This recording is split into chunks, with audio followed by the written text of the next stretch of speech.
السلام علیکم ورحمۃ اللہ وبرکاتہ۔ محترم سامعین کرام، زاد مسلم کے خصوصی درس حدیث میں آپ کا استقبال ہے۔ دیکھیے، اللہ تعالیٰ نے ہمارے لیے 4 موسم بنائے ہیں۔ موسم بہار ہے، گرمی کا موسم ہے، اور خزاں کا موسم ہے، اور سردی کا موسم ہے۔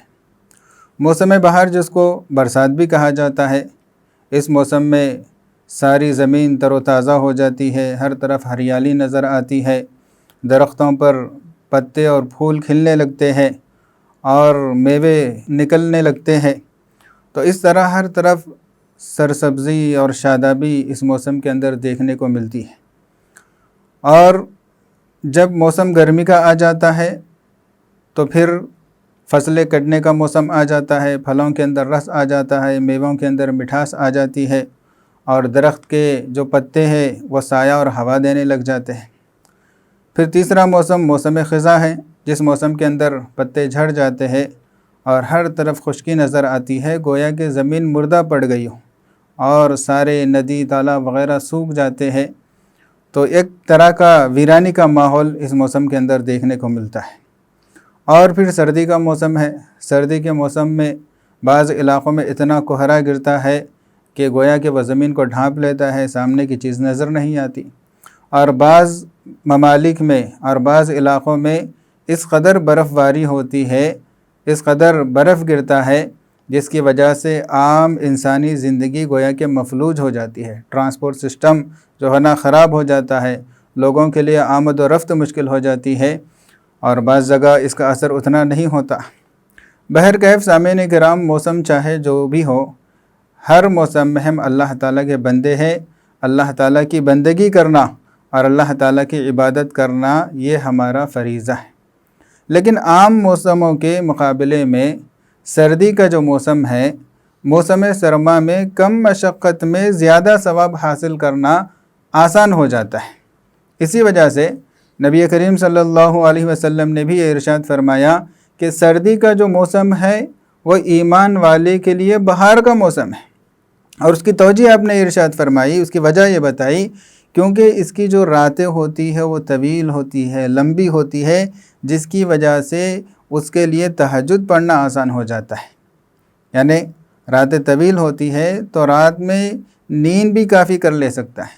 اگر وہ جلدی عشاء پڑھ لیا اور کچھ دیر دیگر مصروفیات میں لگا رہا اور جلد سو گیا تو 6-7 گھنٹے سونے کے باوجود آرام سے تہجد کے لیے اٹھنے کی گنجائش ہوتی ہے سردی کے موسم میں۔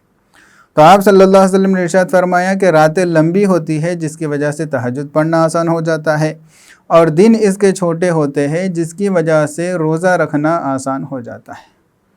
اور ایک حدیث میں آپ صلی اللہ علیہ وسلم نے یہ ارشاد فرمایا کہ سردی کے موسم کے روزے یہ مفت کی کمائی ہے، کیونکہ دن میں روزہ رکھتے ہیں، ایک تو دن چھوٹا ہوتا ہے، اس میں پھر بھوک پیاس کی شدت بھی اتنی محسوس نہیں ہوتی، گویا کہ بغیر مشقت کے روزے جیسی چیز کا ثواب انسان حاصل کر سکتا ہے سردی کے موسم کے اندر۔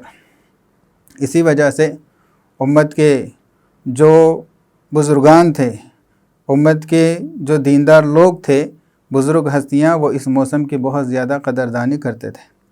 حضرت عبداللہ ابن مسعود رضی اللہ تعالیٰ عنہ کے بارے میں آتا ہے کہ جب سردی کا موسم آ جاتا تو وہ یہ کہتے تھے کہ سردیوں کا آنا مبارک ہو، اس موسم کے اندر اللہ تعالیٰ کی خصوصی رحمت نازل ہوتی ہے، اور اس کی راتیں شب بیدار یعنی عبادت گزار، تہجد گزار لوگوں کے لیے طویل کر دی جاتی ہے، اور اس کے دن روزہ رکھنے والوں کے لیے چھوٹے کر دیے جاتے ہیں۔ ایک بہت بڑے اللہ والے تھے جن کا نام تھا صفوان بن سلیم رحمۃ اللہ علیہ۔ ان کا یہ معمول تھا کہ جب گرما کا موسم ہوتا تھا تو وہ اپنے گھر کے اندر یعنی مزید گرمی میں وہ اللہ تعالیٰ کی عبادت کرتے تھے رات کے اوقات میں، اور جب سردی کا موسم آتا تھا تو وہ اپنے گھر کی چھت پر یعنی مزید سردی کے اندر وہ اللہ کی عبادت کرتے تھے تاکہ نیند کا غلبہ نہ ہو جائے۔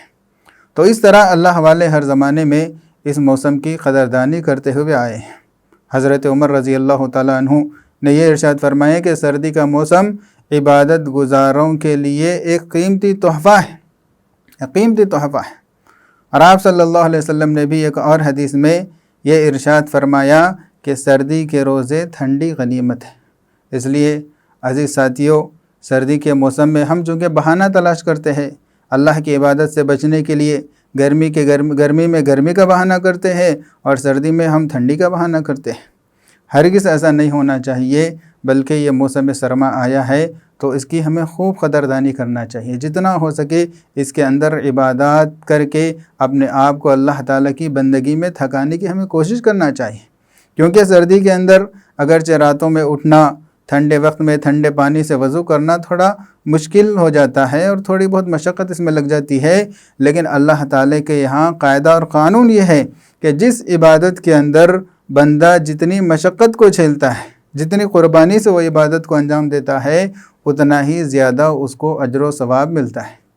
یہی وجہ ہے آپ صلی اللہ علیہ وسلم نے بھی ارشاد فرمایا کہ جو بندہ سردی کے موسم میں کامل وضو کرتا ہے، یعنی صرف فرائض پر اکتفا نہیں کرتا بلکہ سنتوں پر بھی عمل کرتا ہے، ہر عضو کو 3 مرتبہ دھوتا ہے، اس طرح کامل وضو کرتا ہے، پورے سر کا مسح کرتا ہے، تو جو بندہ سردی کے موسم میں، سردی کے وقت میں کامل وضو کرتا ہے، اس کو ثواب کے 2 حصے ملتے ہیں۔ یعنی عام دنوں میں وضو کرنے کا جو ثواب ہے اور اس وضو کے ذریعے سے عبادت کرنے کا جو ثواب ہے، سردی کے موسم میں جو کامل وضو کرتا ہے اس کو گویا کہ دگنا ثواب دیا جاتا ہے۔ اس لیے اس کی ہمیں قدردانی کرنا چاہیے اور اس موسم کے اندر اپنے آپ کو تہجد کا پابند بنانا چاہیے۔ جلد سونے کی فکر کرے، نیند بھی مکمل ہو جاتی ہے، فجر سے 1 آدھ گھنٹہ پہلے اٹھ جائے اور وضو کرے، تہجد کا اہتمام کرے، اللہ تعالیٰ کے سامنے آہوازاری کرے۔ اور دن میں روزہ رکھنا بھی چونکہ بہت آسان ہے، جتنا ہو سکے زیادہ سے زیادہ نفل روزے رکھنے کا اہتمام کرے۔ اور خاص طور پر خواتین کے لیے تو یہ جو سردی کا موسم ہے یہ بہت بڑی غنیمت ہے، کیونکہ اکثر خواتین کے ذمے قضا روزے ہوتے ہیں، تو یہ موسم کے اندر دن چونکہ چھوٹا ہوتا ہے، روزہ رکھنے کے اندر مشقت نہیں ہوتی، بھوک پیاس نہیں ستاتی، تو قضا روزے پورے کرنے کے لیے بھی بہتر موقع ہے، اور نفل روزوں کے ذریعے سے اجر و ثواب کمانا بھی سردی کے موسم میں بہت آسان کام ہے۔ اللہ تعالیٰ سے دعا ہے کہ اللہ تعالیٰ ہمیں اس کی قدردانی کرنے کی توفیق عطا فرمائے اور اللہ تعالیٰ ہمیں اپنے عبادت گزار بندوں میں سے بنائے۔ السلام علیکم ورحمۃ اللہ وبرکاتہ۔